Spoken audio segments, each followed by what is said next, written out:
Tractor નીકળ્યા, police ગમે ત્યાં રોકે. અહીંયા જે તાકાત છે ને આપણે ભેગા થયા ને એની હતી. શાંતિનગર શાંતિપુરાની ચોકડીએ ભેગા થયા ને એ ખેડૂતોની તાકાત હતી. ત્યાં રોકી લીધા હોત તો કોણ નેતા ત્યાં ભાષણ કરવાનો હતો ને કોણ બોલવાનો હતો? કોની હિંમત હતી પોતાના ગામમાં જઈને કે હું મારા ગામમાં થાંભલા નહીં નાખવા દઉં?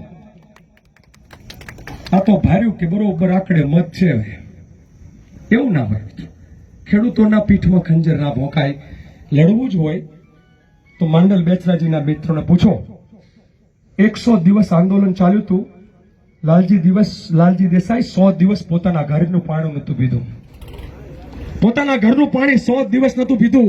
અને એક વખત ટ્રેક્ટર રેલી થાય, એક વખત બાઇક રેલી થાય, એક વખત બહેનોની સભા થાય, એક વખત યુવાનોની સભા થાય, ગામો ગામ સભા થાય. અને જ્યારે સરકારને ખબર પડી કે ખેડૂતો ઝૂકે એમ નથી અને એ આંદોલનના બે પાયા હતા, સત્ય અને અહિંસા. ગાંધી ને સરદાર પાસેથી શીખવાનું આ જ છે કે સત્ય અને અહિંસાના માર્ગે લડીએ તો જ આપણે જીતી શકીએ. તમે હું મને ધોકેથી જીતાય? તોફાન કરીને જીતાય? તોફાન કરો તો એની પાસે કાયદો છે, એની પાસે પોલીસ છે, એની પાસે જેલ છે, એની પાસે ભારતની આર્મી છે. તોફાનથી કોઈ જીત્યું હોય કોઈ આંદોલનમાં એવો એક દાખલો ભારતમાં મને બતાવો તો હું એમ કહું હાલો હું તોફાનમાં ભેગો જોડાઈ જાઉં. લોકો લડે, લગાતાર લડે, સતત લડે, આત્મવિશ્વાસથી લડે, મુદ્દાઓની લડાઈ લડે અને ખબર હોય કે મારો મુદ્દો શું છે. આપણી ચોખ્ખી જ વાત છે ને, જમીનના 4 ગણા ભાવ આપો બજારના, કાં તો 50,000 નું થાંભલે ભાડું આપો, કાં તો તમે 2 કરોડમાં એક થાંભલો ખેડૂતને સેટલ કરો. અમને કોઈ વાંધો નથી. આજ કંપનીઓ વાળા 6 મહિના 12 મહિના પહેલા 2 લાખ 4 લાખ ને 5 લાખ ખેડૂતોને આપતા હતા. એ પાલ આમલિયા લડે, એ મહેશ રાજકોટિયા લડે, એ લાલજી દેસાઈ લડે, એ જિગ્નેશ મેવાણી લડે, એ જયેશ પટેલ લડે અને અહીં બેઠેલા આગેવાનો લડે. ત્યારે એ 5 લાખ 6 લાખ 10 લાખ ના આજે સરકાર 35, 38 અને 55 લાખ સુધીની ઓફર કરે છે. આપણે ખેડૂતોનું હિત કરવા માંગતા હોય તો ખેડૂતોના મુદ્દે લાંબા ગાળાની લડાઈ એક જ વખત નીકળ્યા અને તપી જઈએ. અમે તો કાલના નીકળ્યા છીએ. આ 6 મહિનાનો નીકળ્યો છે.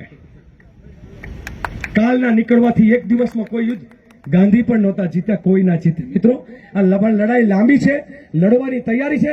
મારે તમને પૂછવું છે કે આવનાર સમયમાં લડવાનું થાય તો મેં તો ઘણી જગ્યાએ કીધું છે કે જણનારીમાં જોર હોય તો અમે હુંયાણીનો રોલ કરી શકીએ, પણ જણનારી જ કે મારે નથી જણવું તો હુંયાણી કઈ કરી શકે નહીં.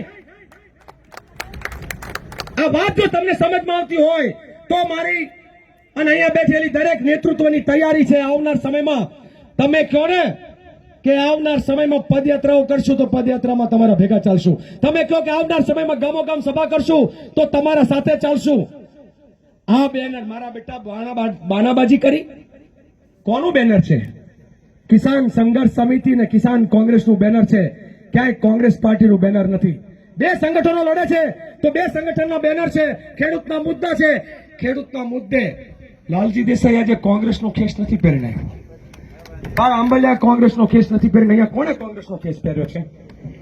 અમને ખબર છે કે અમને બાનું જડી જાય, અમને બાનું જડી જાય. આ બાનું ના જડાય એટલા માટે તમને મારે પૂછવું છે કે આવનાર સમયમાં ગુજરાતના ખેડૂતો એમ કે ને કે અમારે ધરતી માતાની લડાઈ લડવી છે તો 1 દિવસ નહીં, 2 દિવસ નહીં, 5 દિવસ નહીં, આ મરણ અનશન ઉપર ઉતરવાની પણ મારી તૈયારી છે. તમારામાં તૈયારી હોય તો તમારે ખાલી સાથ આપવાનો છે. તમારે ભૂખ્યા પેટે નહીં રહેવાનું. કઈક લોકો આપણા દેશ માટે બલિદાન આપ્યું ત્યારે ભારત માતા આઝાદ થઈ છે. એ અદાણી કે અંબાણી માટે કે પછી ગુજરાતના દલાલો માટે ભારત માતાને આઝાદ નહોતી કરી. આ ભારત માતાની, આ ખેડૂતોની લડાઈ જો લડવી હોય તો જરૂર પડે તો આ મરણ ઉપવાસ ઉપર ઉપરવાની તૈયારી અમારી છે. તમારી સાથ આપવાની તૈયારી છે. એકલો પહેલા તમારી સાથ આપવાની તૈયારી હોય તો હું જયારે નારો બોલું તો એ નારો એવો જોરદાર ગગનભેદી હોય કે આલિયા માલિયા જમાલિયા ને ખબર પડી જાવે જોઈએ કે પીઠમાં ખંજર ભોંકે કિસાન સંઘની જેમ તો નહીં ચાલે. પીઠમાં ખંજર ભોંકે કોઈ બીજા ખેસ પહેરીને આવી જાય તો નહીં ચાલે. ખેડૂતોની લડાઈમાં ખેડૂત બનીને આવો. આગેવાન મટી જવાની તૈયારી હોય તો તમને કોઈને મેં ભાષણમાં કીધું કે હું કોંગ્રેસનો નેતા છું, ફલાણાનો નેતા છું, કઈ જગ્યાએ મારું શું નેતાગીરી છે? ખેડૂતના દીકરા તરીકે તમારા ભેગો જોડાયા છું. આવો ખેડૂતના દીકરા બની, કોઈને કઈ વાંધો નથી, બધા માટે મેદાન ખુલ્લું છે. પણ તમે એમ કહો કે હું તો મારી ટોપી પહેરીને આવું, તમે એમ કહો કે હું તો મારો ખેસ પહેરીને આવું, તો મારે આ આંદોલનમાં કોઈની આપણે લોકોને પ્રવેશ નથી. અમારા માટે નથી રાખતા તો બીજાના માટે કેવી રીતે હોઈ શકે? એટલે આપણે